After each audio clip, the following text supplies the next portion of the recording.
BERE'SHIYTH, Genesis, chapter 30. And when Rachel saw that she bore Yaakov no children, Rachel envied her sister and said unto Yaakov, Give me children, or else I die.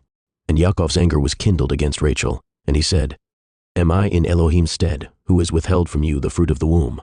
And she said, Behold my maid Bilhah, go in unto her, and she shall bear upon my knees, that I may also have children by her.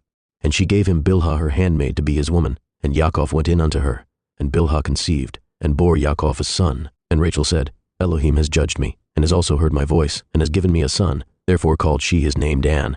And Bilhah Rachel's maid conceived again, and bore Yaakov a second son. And Rachel said, With great wrestlings have I wrestled with my sister, and I have prevailed. And she called his name Naphtali.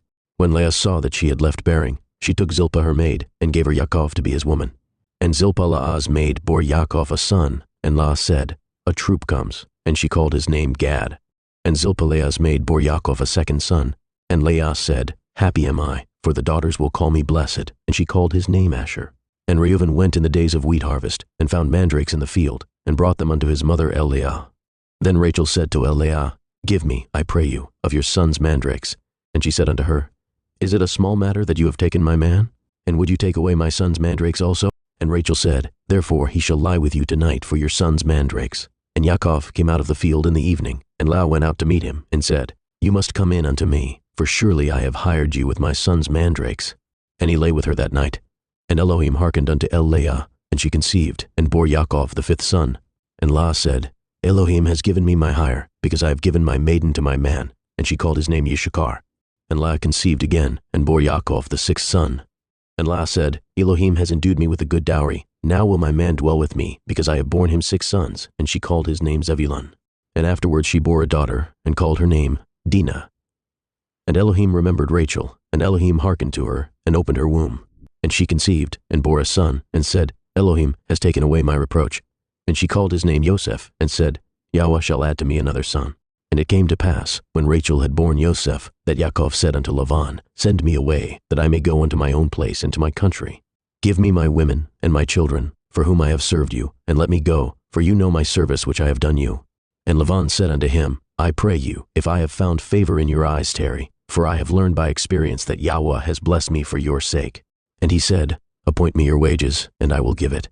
And he said unto him, You know how I have served you, and how your cattle was with me, for it was little which you had before I came, and it is now increased unto a multitude, and Yahweh has blessed you since my coming. And now when shall I provide for my own house also? And he said, What shall I give you? And Yaakov said, You shall not give me anything. If you will do this thing for me, I will again feed and guard your flock. I will pass through all your flock today, removing from thence all the speckled and spotted cattle, and all the brown cattle among the sheep, and the spotted and speckled among the goats, and of such shall be my hire. So shall my righteousness answer for me in time to come, when it shall come for my hire before your face. Everyone that is not speckled and spotted among the goats and brown among the sheep, that shall be counted stolen with me. And Laban said, Behold, I would it might be according to your word. And he removed that day the he-goats that were ring-straked and spotted, and all the she-goats that were speckled and spotted, and every one that had some white in it, and all the brown among the sheep, and gave them into the hand of his sons. And he set 3 days' journey betwixt himself and Yaakov fed the rest of Laban's flocks. And Yaakov took him rods of green poplar, and of the hazel and chestnut tree, and pilled white strakes in them, and made the white appear which was in the rods. And he set the rods which he had pilled before the flocks in the gutters and the watering troughs when the flocks came to drink, that they should conceive when they came to drink. And the flocks conceived before the rods, and brought forth cattle ring-straked, speckled, and spotted. And Yaakov did separate the lambs, and set the faces of the flocks toward the ring-straked, and all the brown in the flock of Laban. And he put his own flocks by themselves, and put them not unto Laban's cattle. And it came to pass, whensoever the stronger cattle did conceive, that Yaakov laid the rods before the eyes of the cattle in the gutters, that they might conceive among the rods. But when the cattle were feeble, he put them not in. So the feebler were Laban's, and the stronger Yaakov's. And the man increased exceedingly, and had much cattle, and maidservants, and menservants, and camels, and asses.